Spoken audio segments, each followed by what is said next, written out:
नमस्कार। आज हम कोऑर्डिनेट ज्योमेट्री के सूत्र पढ़ेंगे, कुछ एडवांस फॉर्मूले पढ़ेंगे। अभी अभी आप लोग का क्लास 10th 12th बोर्ड का रिज़ल्ट आया है। बहुत लोग का रिज़ल्ट उनकी उम्मीद के हिसाब से नहीं आया है।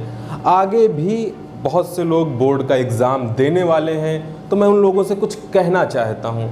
जिन लोगों का रिज़ल्ट आया है उनको लगने लगा है नंबर देख के कि भविष्य में बड़ी बड़ी नौकरियाँ, बड़े बड़े एग्ज़ाम मेरे लिए नहीं बने, थोड़ी हताशा मन के अंदर आ गई है, तो मैं उनसे एक बात कहना चाहता हूँ, इस ज़िंदगी में कुछ भी असंभव नहीं है।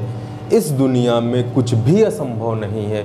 Nothing is impossible in this world. Impossible word खुद बोल रहा है, आई एम पॉसिबल, मैं संभव हूँ। हमारा देश, हमारी दुनिया ऐसे करोड़ों एग्जाम्पलों से, उदाहरणों से भरी पड़ी है कि जिन्होंने असंभव को संभव कर दिखाया है। मैं एक कहानी वीडियो के शुरू में बताता हूँ और 2-4 कहानियाँ वीडियो के अंत में बताऊँगा, और बीच में हम इस वीडियो में क्या करेंगे, कोऑर्डिनेट ज्योमेट्री के फॉर्मूले पढ़ेंगे। आप लोग हिम्मत मत हारिए, इसीलिए हम कभी कभी थोड़ा बहुत मोटिवेशन देते रहते हैं पढ़ाई के बीच में। आप सब लोगों ने अल्बर्ट आइंस्टीन का नाम सुना होगा। जब आइंस्टीन 8 साल के थे तो उनके कॉलेज से एक पत्र आता है, लेटर आता है। उनकी माँ पढ़ती है अपने बेटे के सामने। माँ पढ़ती है, उस पत्र में लिखा होता है कि आपका बेटा अभिलक्षण प्रतिभा का धनी है और हमारे स्कूल में इतने योग्य टीचर नहीं है, इतने काबिल टीचर नहीं है कि आपके बच्चे को पढ़ा सकें, तो आप अपने बच्चे को खुद पढ़ाइए। अब उसकी माँ ने उनको पढ़ाना शुरू किया, घर में आइंस्टीन ने पढ़ना शुरू किया, मेहनत करना शुरू किया। अब हुआ क्या, उनकी माँ भी कुछ समय बाद एक्सपायर हो गई। आइंस्टीन बहुत बड़े वैज्ञानिक बन गए। दुनिया का सबसे जीनियस इंसान आइंस्टीन बना, सबसे बड़े वैज्ञानिक बन गए। अब एक बार वो अपने पुश्तैनी घर, जिस घर में रहते थे बचपन से, उसको शिफ्ट करने जा रहे थे। जब वो शिफ्ट कर रहे थे तो उन्हें एक लेटर मिला, वही लेटर मिला जो उनकी माँ ने पढ़ा था उनके सामने जब वे 8 साल के थे। उसको पढ़ते ही उनकी आंखों में आंसू आ गए। रीज़न क्या है?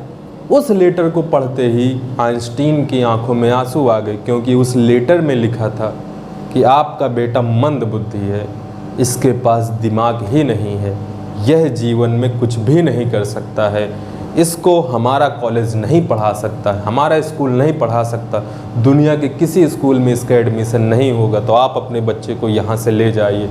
लेकिन उसकी माँ ने और आइंस्टीन ने उस असंभव को संभव कर दिखाया। ऐसी और भी लाखों कहानियाँ हैं, लेकिन हम कुछ कहानियों को बाद में डिस्कस करेंगे। आइए थोड़ी सी पढ़ाई करते हैं ना, क्योंकि पढ़ना तो पड़ेगा ही, हिम्मत हारनी नहीं है, पढ़ाई करनी है, पढ़ाई करनी है। एक दिन आपको वो मिलेगा ना जितना आपने सोचा भी नहीं है, जितना सोचा है उससे कहीं ज़्यादा। हम टॉपिक स्टार्ट करते हैं, relationship of slope of parallel lines. समांतर रेखाओं की प्रवणताओं के बीच में संबंध। पैरेलल लाइंस का जो स्लोप होता है, प्रवणताएं होती हैं समांतर रेखाओं की, उनके बीच में क्या संबंध होता है? उनके बीच में संबंध होता है m1 बराबर m2। m1 का मतलब है पहली लाइन का स्लोप, m2 का मतलब है दूसरी लाइन का स्लोप। दोनों लाइनों का स्लोप बराबर होता है। यदि दो रेखाएं समांतर हैं तो उनकी प्रवणताएं भी बराबर होंगी। जैसे कि एग्जाम्पल वाइज देखें, मान लो ये एक रेखा है, एक दूसरी रेखा है, ये दोनों रेखाएं पैरेलल हैं। मैं कहूँ अगर इसकी प्रवणता 2 है तो इसकी प्रवणता भी कितनी होगी? 2 ही होगी। इसकी अगर 2 है तो इसकी भी 2 होगी, इसकी 1/2 है तो इसकी भी 1/2 है। तो कहने का मतलब पैरेलल लाइन, समांतर रेखाओं की प्रवणताएं क्या होती? बराबर। एग्जाम्पल वाइज जैसे मैं आपसे क्वेश्चन देता हूँ, 2x - 4y + 5 = 0। यह लाइन है कोई। क्वेश्चन भी देख लेते हैं, एग्जाम्पल भी करते जाते हैं ना, क्योंकि कुछ फॉर्मूले कम होने वाले हैं, थोड़े से फॉर्मूले बताने, उनको हम रिवीजन भी करते जाते हैं, एक बार प्रैक्टिस भी करते जाते हैं। मान लीजिए कोई लाइन है, क्वेश्चन क्या है? Find the slope of its parallel line. इसके पैरेलल लाइन की, इसकी समांतर रेखा की भी प्रवणता ज्ञात कीजिए। तो सबसे पहले मैं इस लाइन की प्रवणता निकाल लूँ। प्रवणता का सूत्र होता है कॉफिशिएंट ऑफ x, x का गुणांक upon coefficient of y, y का गुणांक। फॉर्मूले आपको सारे बताए जा चुके हैं। प्रवणता का सूत्र होता है -x का गुणांक बटे y का गुणांक। x का कॉफिशिएंट कितना है 2, y का कॉफिशिएंट कितना -4, स्लोप कितना आ गया 1/2। अब क्वेश्चन में क्या पूछा गया है कि इसके पैरेलल लाइन की, सपोज इस लाइन का स्लोप 1/2 है तो इसके पैरेलल लाइन का स्लोप कितना होगा, इसके पैरेलल लाइन का स्लोप कितना होगा 1/2 ही होगा। इस तरीके से आपको ये बात ध्यान में दिमाग में रखनी है कि समांतर रेखाओं की प्रवणताएं बराबर होती हैं। Formula number 2, relationship of slope of perpendicular line.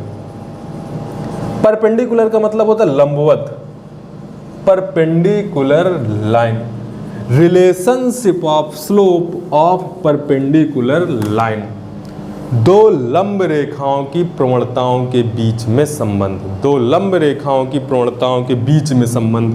तो डायरेक्ट फॉर्मूला है,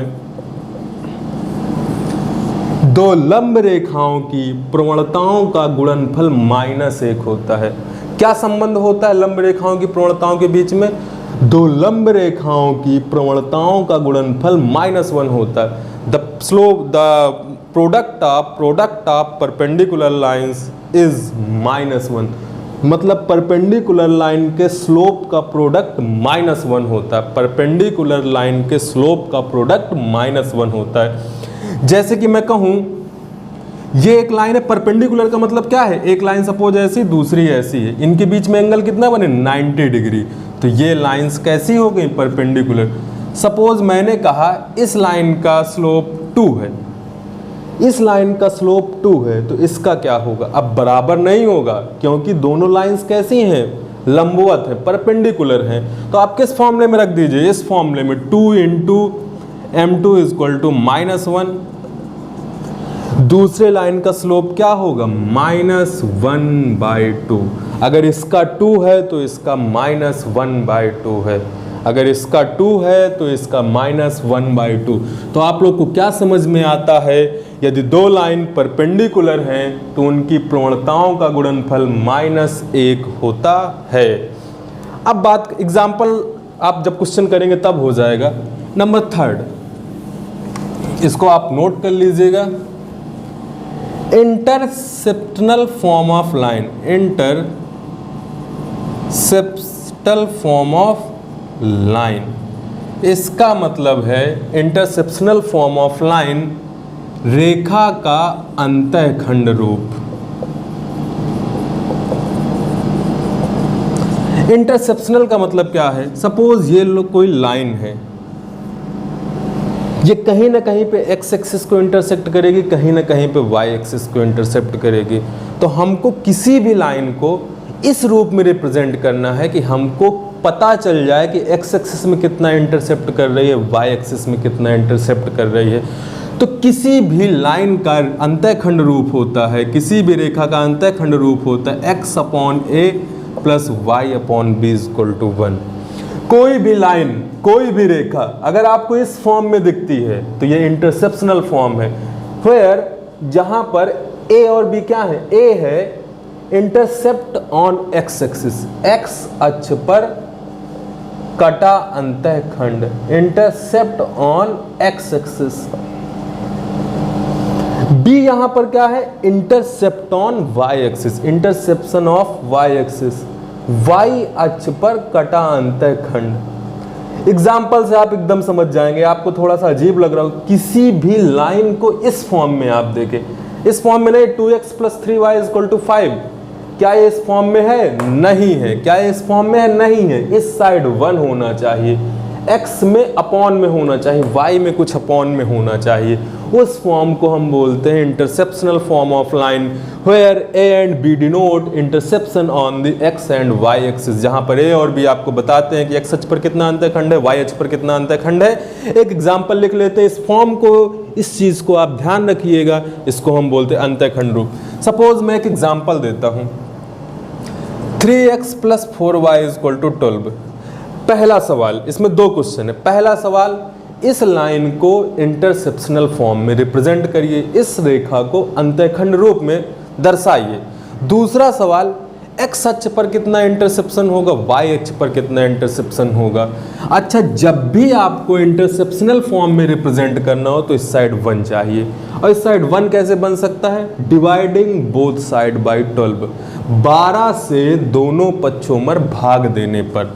जैसे ही आपने, मैं लिख नहीं रहा हूँ, डिवाइडिंग बोथ साइड बाई 12, 12 से दोनों पक्षों में भाग देने पर, जैसे ही आप भाग दोगे इधर क्या बन जाएगा 1, 3 4 जा 12, 4 3 जा 12, x upon 4 plus y upon 3 equal to 1।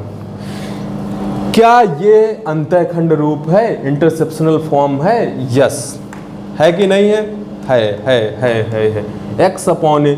अब इस सवाल में पूछा गया कि x अक्ष पर, अब आप जानते हो कंपैरिजन आप पेपर में ऐसे ही करो, x upon A plus y upon B equal to 1, x upon A plus y upon B equal to 1 से तुलना करने पर, यहाँ पर अगर आप कंपैरिजन करोगे, तुलना करोगे तो a की वैल्यू कितनी आ रही है 4, a 4, b कितना आ रहा है 3। अच्छा, a होता क्या है, x अक्ष पर कटा अंतःखंड, b होता क्या है, y अक्ष पर कटा अंतःखंड। तो दोनों के आंसर आपको मिल गए, x अक्ष पर कटा अंतःखंड 4 होगा, y अक्ष पर कटा अंतःखंड 3 होगा, x एक्सिस और y एक्सिस, और ये आपने रिप्रेजेंट कर दिया इंटरसेप्शनल फॉर्म अंतःखंड रूप। फॉर्मूला नंबर 4 नोट करते जाइएगा, समझते जाइएगा, दिमाग लगाइएगा, ध्यान लगाइएगा। अच्छा, कुछ भी असंभव नहीं है, लेकिन एक चीज असंभव है, वो क्या है चलिए अभी बता दूं, क्योंकि असंभव नहीं है तो हम बहुत सारी कहानियां अभी सुनने वाले हैं, लेकिन एक चीज असंभव है। वो क्या है, जब आपका बच्चा साल 2 साल 3 साल का होता है तो वो जो करना चाहे वो करके रहेगा, आप उसको रोक नहीं सकते हो, उसको रोकना आपके लिए असंभव है। ये बात एकदम दिमाग में बिठा लीजिए। अगर आपको अपने बच्चे वाले, ऐसा नहीं कि आप रोक नहीं पाओगे, पीट के रख दोगे, लेकिन एज अ ह्यूमन अगर आप एक अच्छे इंसान हैं तो आपके लिए वो असंभव है। आप दुनिया की कोई भी चीज़ कर सकते हैं, आप पूरे जग जीत सकते हैं, प्रधानमंत्री बन सकते हैं, पूरे वर्ल्ड को अपने उंगलियों पर नचा सकते हैं अगर आपके अंदर काबिलियत है, अगर आप उस लायक बन जाए, लेकिन आप अपने छोटे से बच्चे से नहीं जीत सकते। देखो मेरे गाल पे निशान आप लोग को शायद दिख रहा हो, उसी ने डाले हैं, और किसी के बस का है उसको हड्डी तोड़ दी जाएगी ना, मतलब या जो भी हम लड़ाई करेंगे हम पीछे नहीं हटेंगे, अपना बेस्ट देंगे, लेकिन उससे तो लड़ भी नहीं सकते। Form number 4 perpendicular form of line, ये आपको मैंने बताया है परपेंडिकुलर फॉर्म ऑफ लाइन, किसी भी रेखा का लंब रूप।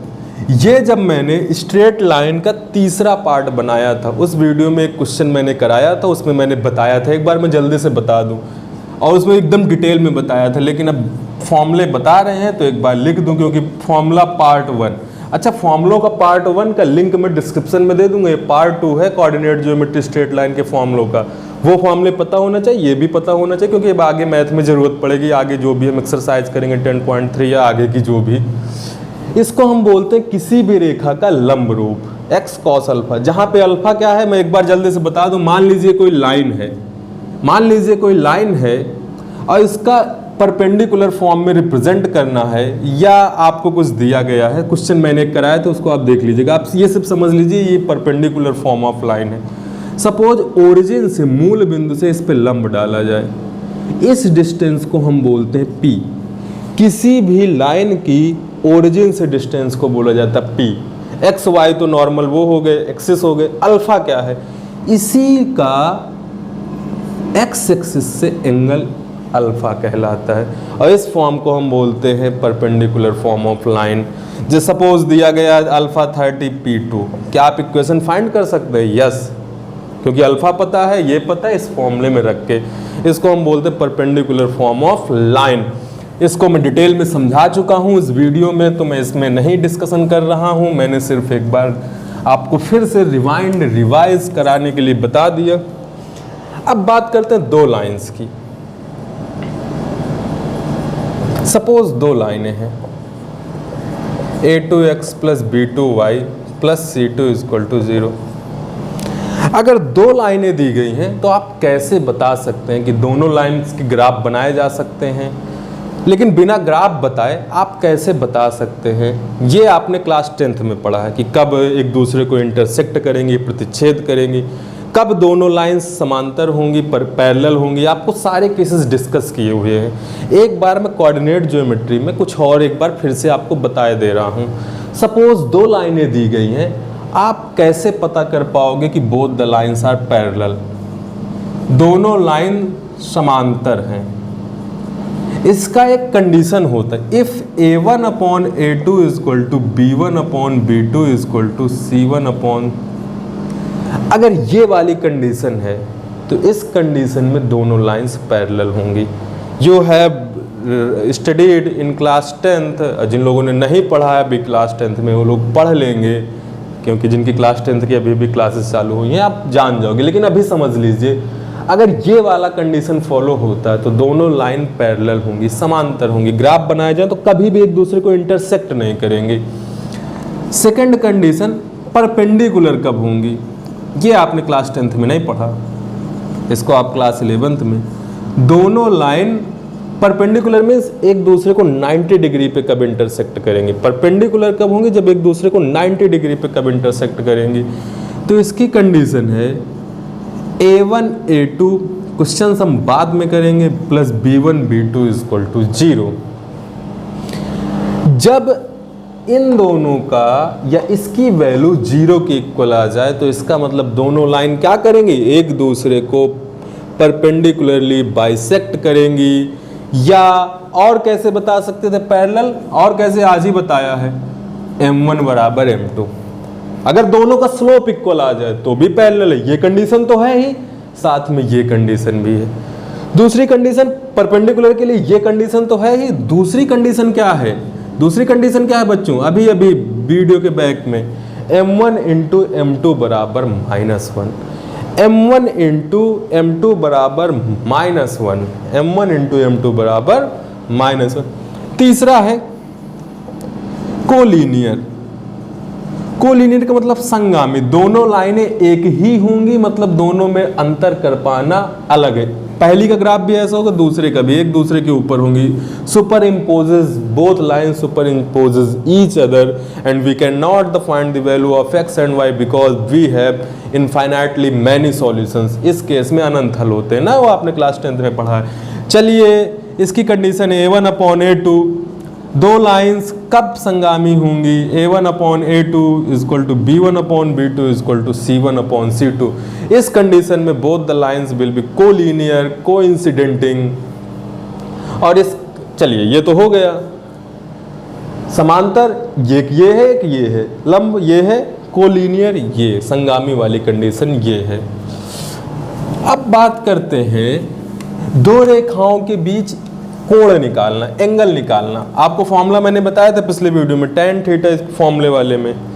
लेकिन फॉर्मूला नंबर अगला, दो समांतर रेखाओं के बीच कोण, दो समांतर रेखाओं के मध्य कोण, angle between two parallel lines. Formula याद रखिएगा, angle between two parallel lines. मान लीजिए ये एक लाइन है, एक दूसरी लाइन है। अच्छा, इन दोनों का ए बी सेम क्यों रखा? क्योंकि अगर दो लाइनें पैरेलल हैं तो ये दोनों सेम होंगे, स्लोप सेम होंगे, या a1 upon a2 equal to b1 upon b2। सिर्फ और सिर्फ पैरेलल लाइन में ये दोनों डिफरेंट होते हैं। ध्यान दीजिएगा, पैरेलल लाइन में, क्योंकि स्लोप क्या होता है? x का कोएफिशिएंट अपॉन y का कोएफिशिएंट, x का कोएफिशिएंट ऑफ y का कोएफिशिएंट। दोनों को सेम होना चाहिए। अगर क्वेश्चन में सेम नहीं दिया तो हमको सेम बनाना पड़ेगा। अगर सेम नहीं बन रहा तो इसका मतलब है दोनों लाइन पैरेलल नहीं हैं। यदि दोनों लाइन पैरेलल है तो ए और बी सेम है, सिर्फ और सिर्फ ये डिफरेंस होगा। c1 upon c2 does not equal to लगा था ना, तो ये चीजें डिफरेंट होंगी। अब दोनों लाइनें हैं, मान लीजिए पैरेलल हैं, ये भी सेम हो गया तो फिर क्या हो जाएगा? ये दोनों लाइनें ही सेम हो जाएंगी, वो कोलिनियर वाला केस हो जाएगा थोड़ा सा। अब हम जानते हैं पैरेलल लाइन के बीच में डिस्टेंस क्या होती है? डिस्टेंस क्या होती है? डिस्टेंस क्या होती है? सेम होती। लेकिन वो डिस्टेंस कैसे निकालते हैं? तो डिस्टेंस का फॉर्मूला है सूत्र बीच की दूरी, दो लाइनों के दो समांतर रेखाओं के बीच की दूरी mod of C1 minus C2 upon under root A square plus B square. Mod का मतलब है क्योंकि जो भी डिस्टेंस होती नेगेटिव नहीं होती, मॉड हर चीज को क्या कर देता पॉजिटिव। सपोज C1 5 है C2 10 है, 5 माइनस 10 कितना हो जाएगा -5, लेकिन -5 को ये क्या बना देगा 5। मॉड का मतलब है every negative value will be positive. और जब मॉड ओपन करते हैं तो कैसे ओपन करते हैं, मॉड कैसे खोलते हैं, एक क्वेश्चन आपने किया 10.1 में, मॉड कैसे खोलते हैं प्लस और माइनस में, क्योंकि मॉड का मतलब है पॉजिटिव हो चाहे नेगेटिव हो, वैल्यू विल बी पॉजिटिव। तो बीच की दूरी का सूत्र है दो समांतर रेखाओं की दो पैरेलल लाइन के टू पैरेलल लाइंस के बीच का जो डिस्टेंस होता है, मध्य कोण नहीं मध्य दूरी, अरे यार, दो समांतर रेखाओं के बीच की दूरी, डिस्टेंस बिटवीन, एंगल नहीं यार, अब बार बार मैं एंगल बोल रहा था ना, कंफ्यूज ना होइएगा, डिस्टेंस का फॉर्मूला है। एंगल तो निकाल ही नहीं सकते क्योंकि इंटरसेक्ट ही नहीं करेंगे, एंगल कितना होगा, चलिए अब एंगल की बात है, दो समांतर रेखाओं के बीच में कितना एंगल होगा 0 डिग्री, क्योंकि कभी इंटरसेक्ट ही नहीं करेंगे तो एंगल बनने का कोई क्वेश्चन नहीं। सवाल ये है कि टू पैरेलल लाइंस के बीच में कितना एंगल होगा, आंसर क्या है 0 डिग्री, 0 डिग्री, क्योंकि कभी इंटरसेक्ट नहीं करेंगे। इसको भी नोट कर लीजिएगा। चलिए अब एक दो फॉर्मूले और इसके बाद मैं एडवांस फॉर्मूलों का एक वीडियो बनाऊंगा जो प्रिपरेशन वाले एग्जाम के लिए। ये सारे फॉर्मूले आपको किताब में मिल जाएंगे, 10th और 11th की किताब में मिल जाएंगे। मोस्टली ये 11th की किताब में मिलेंगे क्योंकि 10th का सिलेबस अब चेंज हो चुका है, सब NCERT अब वो सरल हो चुका है ना, अब सिर्फ 11th में ही मिलेंगे। ये बहुत इजी फॉर्मूले पहले क्लास 10th में ही पढ़ा दिए जाते थे। मान लीजिए कोई लाइन है, इसकी ओरिजिन से distance from origin to line, मूल बिंदु से रेखा की दूरी, मूल बिंदु से रेखा की दूरी, ABC ही लिख दें, A1 B1 क्या क्या, दो लाइनें नहीं, मूल बिंदु से किसी भी रेखा की दूरी का डायरेक्ट फॉर्मूला होता है P से रिप्रेजेंट करते हैं। जैसे सपोज ये वही है जो हम पहले पढ़े थे, ये सपोज ये कोई X एक्सिस है, ये Y एक्सिस है, ये कोई लाइन है, ओरिजिन से इस लाइन की डिस्टेंस निकालना P। अब क्वेश्चन में गिवन हो तो फिर रख सकते हैं, लेकिन नहीं गिवन है तो इस डिस्टेंस को निकालने का फॉर्मूला P से इसलिए रिप्रेजेंट करते perpendicular distance, C upon under root A square plus B square, mod लगा दें क्योंकि निगेटिव नहीं होता ना, डिस्टेंस कभी भी निगेटिव नहीं होता। किसी भी लाइन की ओरिजिन से डिस्टेंस का formula C upon under root A square plus B square. इसको नोट कर लीजिएगा, distance from a point to line, मूल बिंदु से नहीं दूरी, किसी बिंदु से रेखा की दूरी। अब मूल बिंदु क्या होते हैं 0 0। अब आप किसी बिंदु अब वो क्या हो सकते हैं x1, y1, मूल बिंदु तो 0 0 होते ही है ना, उसके लिए ओरिजिन का मतलब है 0 0, लेकिन कोई भी बिंदु सपोज यहां से बोल दिया 2, 3 मान ले, बोल दिया यहां से इसकी डिस्टेंस निकालनी है, तो अब वो वाला फॉर्मूला तो नहीं लगेगा, ये सिर्फ कहां से है, ओरिजिन से है, मूल बिंदु से है। किसी भी पॉइंट से निकालना है तो फॉर्मूला होता है किसी भी पॉइंट से, अब इस पॉइंट को मैं x1 y1 लिख दूं, इस लाइन की डिस्टेंस, हमेशा डिस्टेंस परपेंडिकुलर, किसी भी पॉइंट से एक लाइन की डिस्टेंस निकालनी है तो फॉर्मूला होता है ax1 plus by1 plus c upon under root A square plus B square. अब इनको कैसे लगाते हैं तो ये तो आपको जब वीडियो में क्वेश्चंस करेंगे तब पता चलेगा। किसी भी लाइन की किसी भी पॉइंट से डिस्टेंस निकालने का फॉर्मूला है ax1 plus by1 plus c upon, कहने का मतलब x की जगह क्या रख देना, जो पॉइंट दिया हो x1, y की जगह क्या रख देना, y 2, 3 दिया तो यहाँ पे 2 होता, यहाँ पे 3 होता, और इस तरीके से हम कैलकुलेट कर लेते। और भी बहुत सारे फॉर्मूले हो सकते हैं, लेकिन वो आपको क्लास 11th में काम नहीं आएंगे, वो आपको प्रिपरेशन में काम आएंगे। क्लास 11th में काम आएंगे जब आप अच्छा पढ़ना चाहते हैं और आपको नॉलेज होनी चाहिए, उन फॉर्मूलों का डिस्कशन हम करेंगे। लेकिन असंभव आप पढ़ते रहिए, लेकिन असंभव कुछ भी नहीं है। अगर आप कुछ करना चाहते हैं तो कुछ भी असंभव नहीं है।